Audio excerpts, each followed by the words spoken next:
Happy New Year. It's good to be here. It is indeed. It is.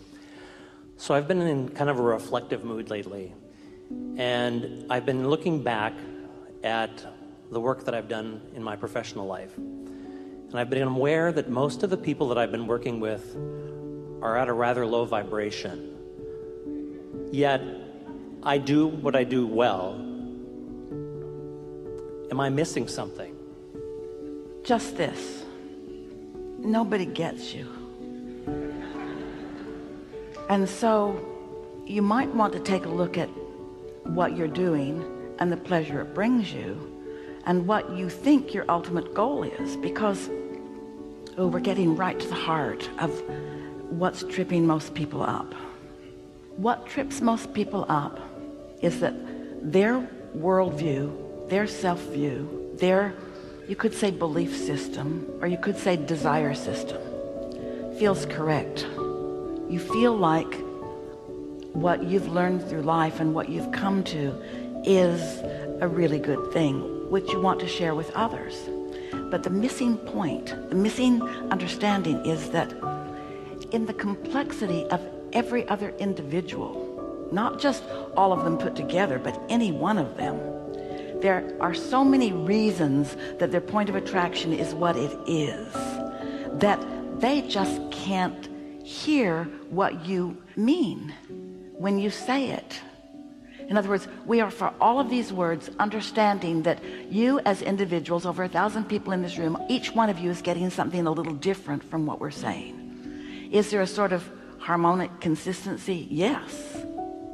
So how we feel as we are acknowledging all of you, we know you get this, and these words will feel important to you. We know that each of you has a vortex full of desires that you've carved out of this life and even before. And we know the pleasure that you will experience as they manifest in their fullness. We also know the pleasure, the potential for pleasure that you will experience as they are becoming. In other words, it's not just the final manifestation, it's the expansion, it's the new understanding, it's the new aha, it's the new awareness.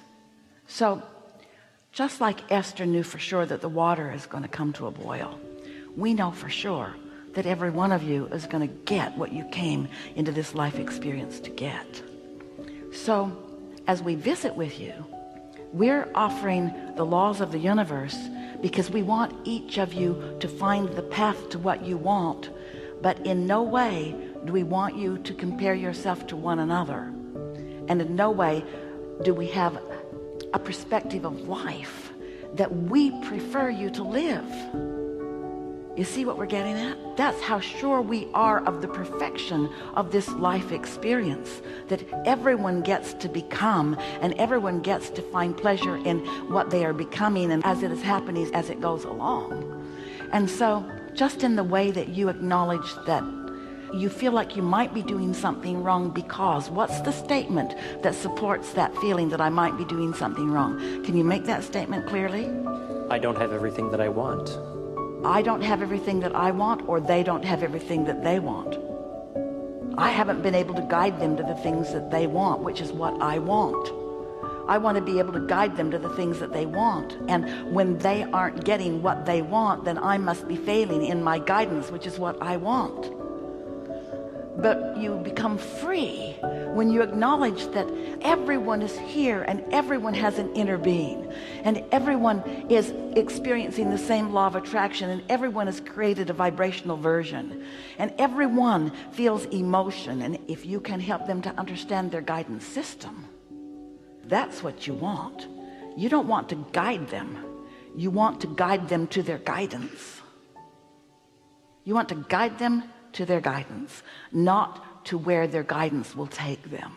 Here's what we mean by this.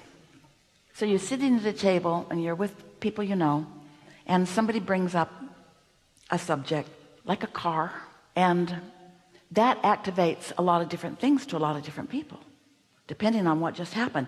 One just had a flat tire, and one's car he thinks is a piece of crap, and one's car he can't afford to make the payment on it, and one just got a new hot really fast moving car. In other words, so just around this small table of 10 or 20 people, let's say, there are a whole lot of different things that happen just when the thought about a car comes into the mix.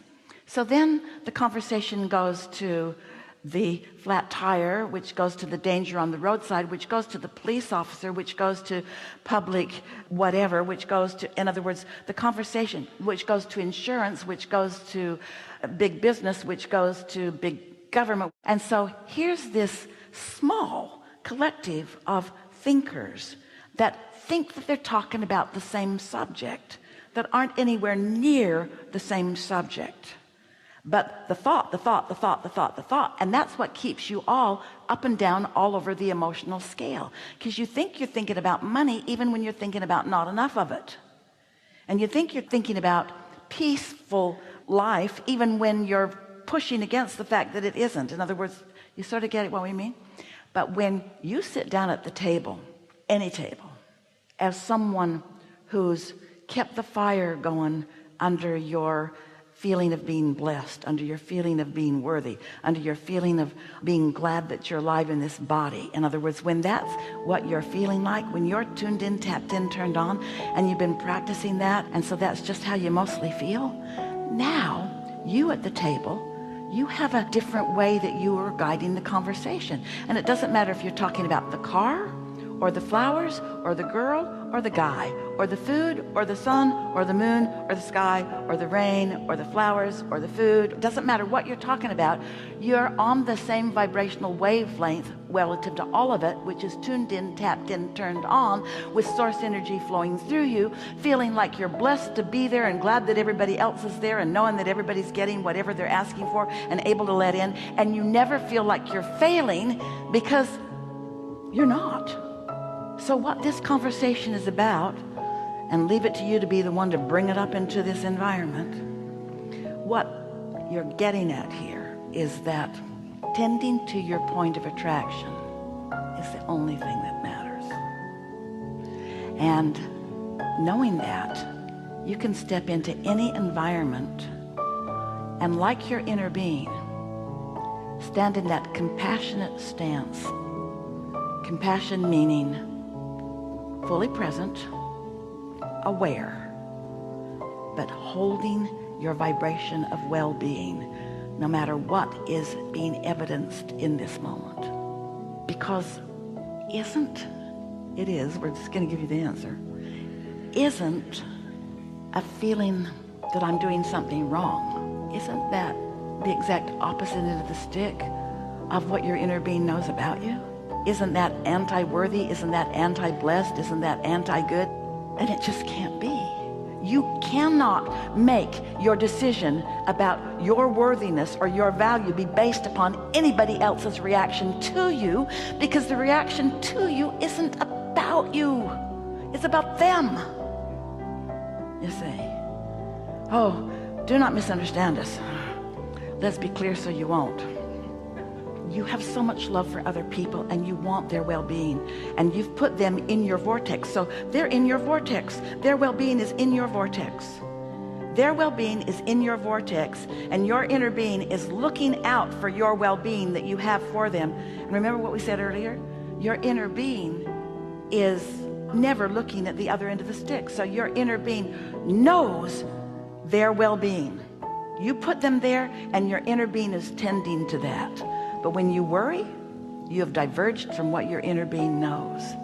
In other words, sometimes people say, Abraham, you teach selfishness. And we say, yeah, we do it on purpose. We do. We teach selfishness because if you're not selfish enough to tend to your own point of attraction, then you don't have anything to give anyone else anyway. You can't influence anything. Think about what we just talked about just now. In other words, all of those people whom you care about are in your vortex. And of course, their success feels tied to your happiness, but their in the moment success cannot be tied to your happiness. Your vortex version of them is what's tied to your happiness. You must focus upon your vortex version of them if you are to be happy, and under those conditions you have the most to give them. Did you feel us unravel that one for you? Yes. Really good. Really This good. is a really good time for a segment of refreshment.